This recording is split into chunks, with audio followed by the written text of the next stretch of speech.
دنیا کے سب سے عظیم اور طاقتور انبیاء کون تھے؟ السلام علیکم ورحمۃ اللہ وبرکاتہ۔ انسانی تاریخ کے آغاز سے ہی جب بھی زمین پر اندھیرا چھایا، ظلم و ستم حد سے بڑھا اور انسان اپنی پیدا کرنے والے کو بھول کر مادی طاقتوں کے سامنے جھک گیا، تو کائنات کے مالک اللہ رب العزت نے انسانوں کی رہنمائی کے لیے اپنے خاص اور برگزیدہ بندوں کو دنیا میں بھیجا، جنہیں ہم انبیاء اور رسول کہتے ہیں۔ اسلام میں تمام انبیاء کا مقام انتہائی بلند اور قابل احترام ہے، اور ایک مسلمان ہونے کے ناطے ہمارا یہ ایمان ہے کہ اللہ نے مقتدر اور جابر بادشاہوں کے غرور کو توڑنے کے لیے ان انبیاء کو ایسی روحانی طاقتیں اور حیرت انگیز معجزات عطا کیے جن کے سامنے دنیا کی بڑی سے بڑی سپر پاور بھی گھٹنے ٹیکنے پر مجبور ہو گئی۔ قرآن مجید میں اللہ تعالیٰ نے 5 ایسے رسولوں کا خصوصی ذکر فرمایا ہے جنہیں اولو العزم یعنی عظیم ہمت، پختہ ارادے اور سب سے بلند مرتبے والے انبیاء کہا گیا ہے۔ اور آج کی اس طویل اور تفصیلی ویڈیو میں ہم خالصتاً اسلامی تاریخ، قرآن کریم اور مستند احادیث کی روشنی میں انہی عظیم الشان انبیاء کی طاقتور زندگی، ان کے حیرت انگیز معجزات اور کفر کے خلاف ان کی عظیم جدوجہد کا سفر ایک ہی تسلسل کے ساتھ شروع کرنے جا رہے ہیں۔ اس عظیم سفر کا آغاز تاریخ کے سب سے پہلے رسول حضرت نوح علیہ السلام سے ہوتا ہے، جنہیں اللہ تعالیٰ نے اس وقت دنیا میں بھیجا جب انسان پہلی بار بت پرستی اور سخت گمراہی میں مبتلا ہو چکا تھا۔ حضرت نوح علیہ السلام کی سب سے بڑی طاقت ان کا بے مثال صبر اور اٹل ارادہ تھا۔ انہوں نے 950 سال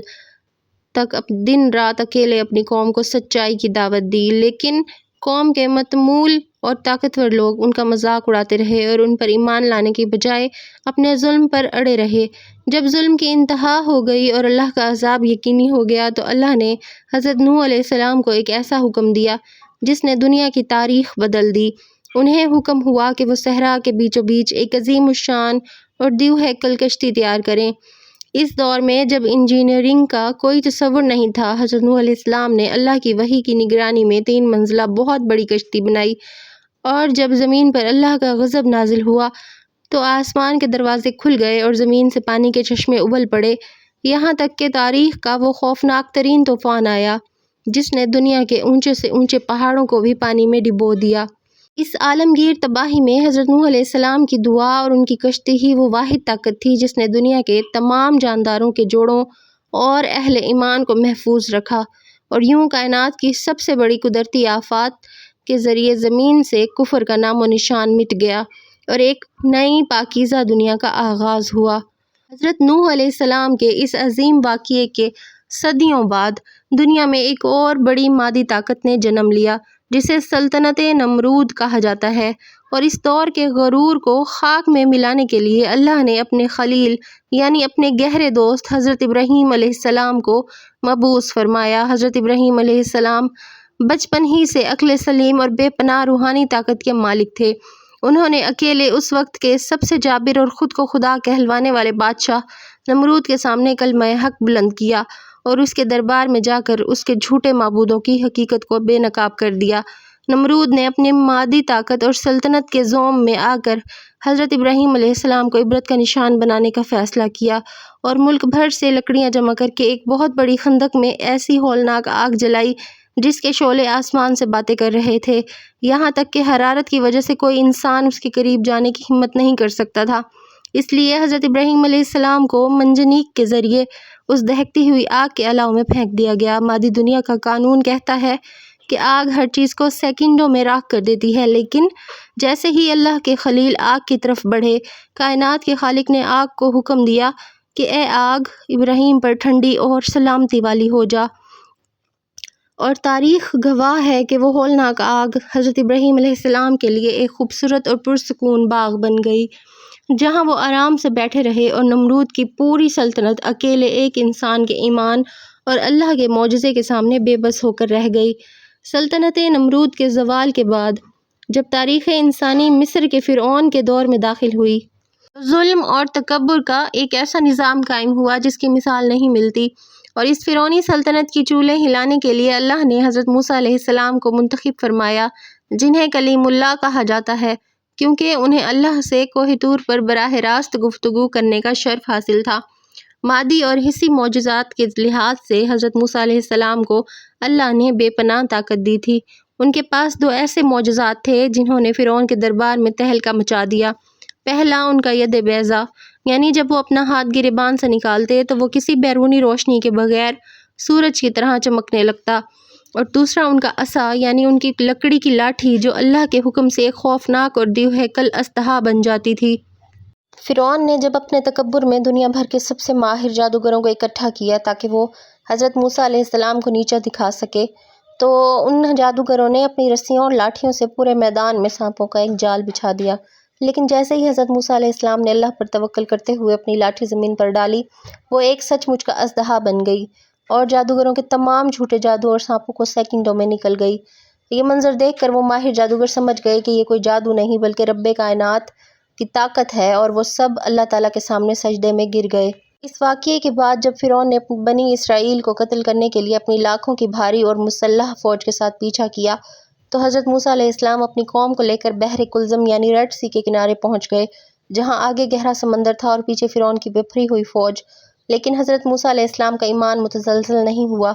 اور انہوں نے اللہ کے حکم سے اپنی لاٹھی سمندر پر ماری، اور کائنات نے وہ منظر دیکھا جو عقل انسانی سے بالاتر تھا۔ سمندر کے بیچوں بیچ 12 خشک راستے بن گئے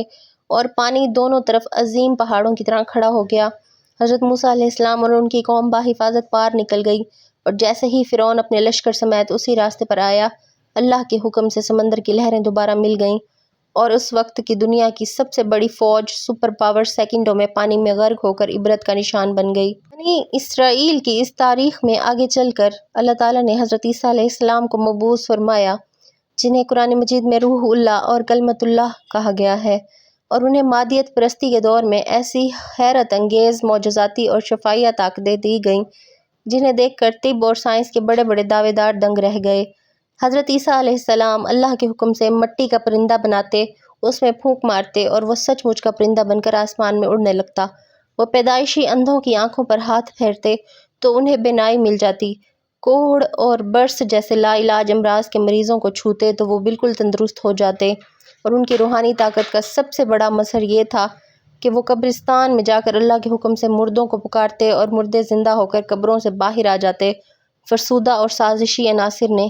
جب ان کی ان معجزاتی طاقتوں سے خوفزدہ ہو کر انہیں نقصان پہنچانے کی سازش کی اور مادی طاقت کے بل بوتے پر انہیں شہید کرنے کی کوشش کی، تو اللہ تعالیٰ نے اپنی قدرت کاملہ کا مظاہرہ کرتے ہوئے دشمنوں کو ناکام بنا دیا اور حضرت عیسیٰ علیہ السلام کو زندہ آسمان پر اٹھا لیا، جہاں وہ آج بھی موجود ہیں، اور قریب قیامت میں وہ دوبارہ زمین پر نازل ہو کر دنیا سے دجال اور تمام باطل طاقتوں کا خاتمہ کریں گے۔ اور اب اس طویل اور مقدس تسلسل کے آخری، سب سے عظیم اور کائنات کے سب سے بااثر مقام پر ہم پہنچتے ہیں، یعنی خاتم الانبیاء سید المرسلین حضرت محمد مصطفیٰ صلی اللہ علیہ وآلہ وسلم کی ذات مبارکہ پر، جنہیں اللہ تعالیٰ نے نہ صرف انسانوں بلکہ پوری کائنات کے لیے رحمت للعالمین بنا کر بھیجا۔ رسول اللہ صلی اللہ علیہ وآلہ وسلم کی طاقت صرف جسمانی معجزات تک محدود نہیں تھی، بلکہ اللہ نے آپ صلی اللہ علیہ وآلہ وسلم کو وہ جامعہ اور کامل شخصیت دی جس نے محض 23 سال کے مختصر عرصے میں دنیا کا سب سے بڑا انقلابی اور اخلاقی معجزہ برپا کر دکھایا۔ معجزات کی بات کی جائے تو کفار مکہ کے مطالبے پر آپ صلی اللہ علیہ وآلہ وسلم نے اپنی انگلی کا اشارہ کیا اور آسمان پر موجود چاند شق ہو کر 2 ٹکڑے ہو گیا۔ غزوات کے دوران جب پانی کی شدید قلت ہوئی تو آپ صلی اللہ علیہ وآلہ وسلم نے اپنا دست مبارک پانی کے چھوٹے سے برتن میں رکھا، اور آپ صلی اللہ علیہ وآلہ وسلم کی مبارک انگلیوں کے بیچ سے چشموں کی طرح پانی ابلنے لگا، جس سے ہزاروں صحابہ اور ان کے جانوروں نے سیر ہو کر پانی پی لیا، اور تاریخ انسانی کا سب سے بڑا سفر یعنی واقعہ معراج پیش آیا، جہاں آپ صلی اللہ علیہ وآلہ وسلم نے ایک ہی رات میں مکہ سے بیت المقدس اور وہاں سے 7 آسمانوں کی سیر کی،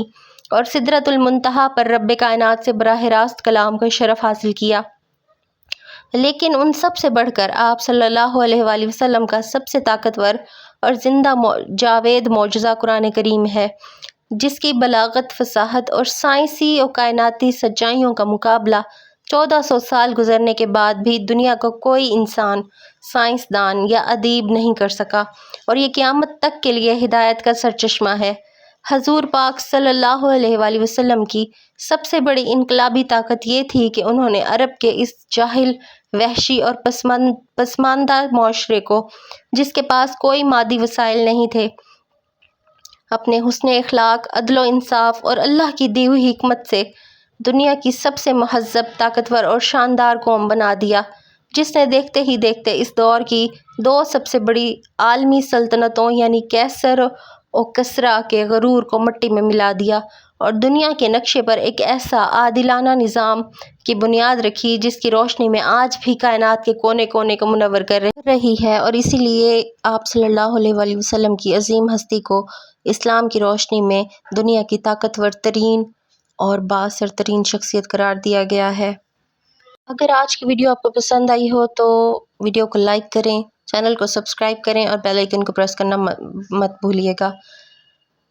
ویڈیو کو اپنے فیملی اور فرینڈز کے ساتھ شیئر کیجیے اور کمنٹ میں اپنی رائے کا اظہار بھی ضرور کیجیے گا۔ انشاءاللہ نیکسٹ ویڈیو میں کسی اور ٹاپک کے ساتھ ملتے ہیں، تب تک کے لیے اللہ حافظ، فی Aman Ullah. Stay connected, stay blessed. جزاکم اللہ خیر۔